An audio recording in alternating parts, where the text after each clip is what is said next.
All right, here we are again. It's mid-November, it's 2024, and we are just on the heels of a national election for president.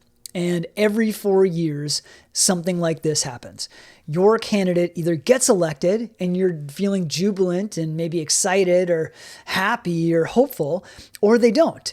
And more over these last few years, there has been a real divide between the different candidates, which leads to a lot of feelings. And that's what I'm here to talk with you about. I'm not here to talk about the candidates. I'm not here to talk about who won or who lost. I'm here to talk about you and to help you navigate what is going on inside of you. And we're just going to talk about the people who had the candidate who lost. All right. This can be applied to any election or any moment when you really believe and want something, and then you see that half or more, in this case, in every case of the election, usually, that more than half of the people in this country see the candidate that you don't like representing themselves, or at least they voted for them for whatever reason, right? So number one, let's look at yourselves because again, our external world is a reflection of our internal world. And I'll circle back around on what this means around elections shortly. First thing is look at your feelings and just own them, acknowledge them. Again, this might seem very trite or basic, but it's very important to do because if we leap past that, then the feelings that we have drive solutions and they actually anchor our ability to find solutions because we're tethered to a lower frequency of emotion, to an emotion that we don't want, and we're constantly trying to solve anxiety but by feeling anxious. Right? So the first step is become aware of what's actually going on. Are we angry? Are we upset? Are we depressed? Are we hopeless? Are we just frustrated? Are we just like, I can't even believe this is happening? That might be some feelings that you're having. Just look at them and acknowledge them just for a minute. Now, look at the beliefs that fuel the feelings.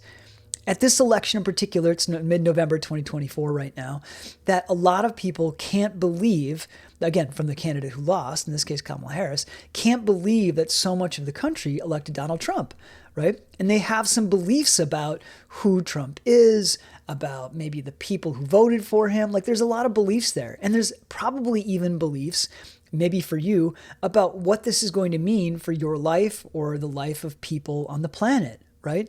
Now, I'm not saying that any of the beliefs are true or not true, but for you to look at yourself. Does this mean more people are going to suffer? Does this mean that the world's going to be in a worse place in 4 years? Do you have that belief? One thing that can be helpful, and this is tricky because it sounds like avoidance, is that you can zoom out over the course of 20, 30 years, maybe even 100 years, and look at what kind of an impact is this actually going to have on the world. And maybe you're concerned about the state of the world because you care about the world, which is fantastic. You should. We all should. And if you've done everything that you think you can in terms of influencing other people, around having your agenda kind of be moved through and expressed in politics, then maybe there's a moment to surrender. And this is what I mean about this.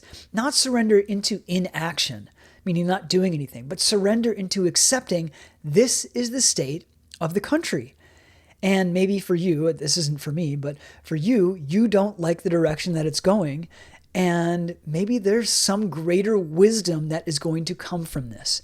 Now, this is something that I wouldn't say retreat to, but I'll go to whenever I have times of frustration around people making certain choices in the world that have an impact on other people or on me. I'll go to the place of what's the greater wisdom that's happening here, in this case, in this election, in this country. And maybe I can actually sit back for a minute emotionally and let it unfold.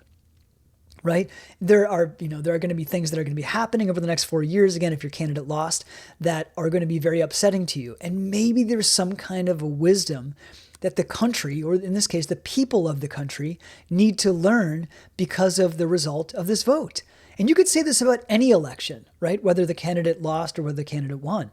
What is the greater wisdom that's emerging here by the choice that the people of the country have made? I've heard a lot of my friends and mentors who are from Europe or from other countries, and they always kind of shake their head after moments like this. And they're like, the U.S. is such a young country, right? I mean, we are a teenager as a country.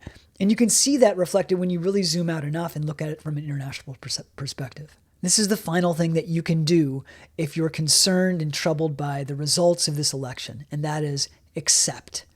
accept that this is the way it is right now. This is the way the country is going to be run.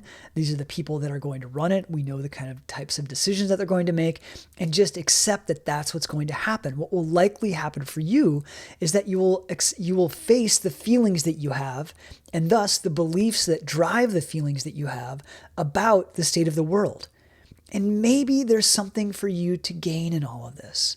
Maybe there's something for you to look for in terms of maybe there is a greater wisdom that's going to emerge from this, and maybe in your eyes, a dark time, right?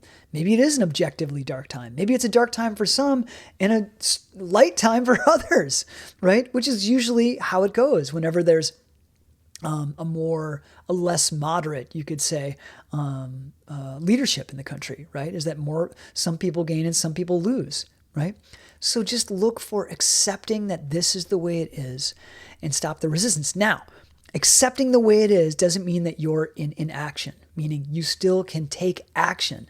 But accepting something how it is allows our emotional world to shift into a place of being kind, of being heart-centered, and actually, as Gandhi said, creating the change we wish to see in the world.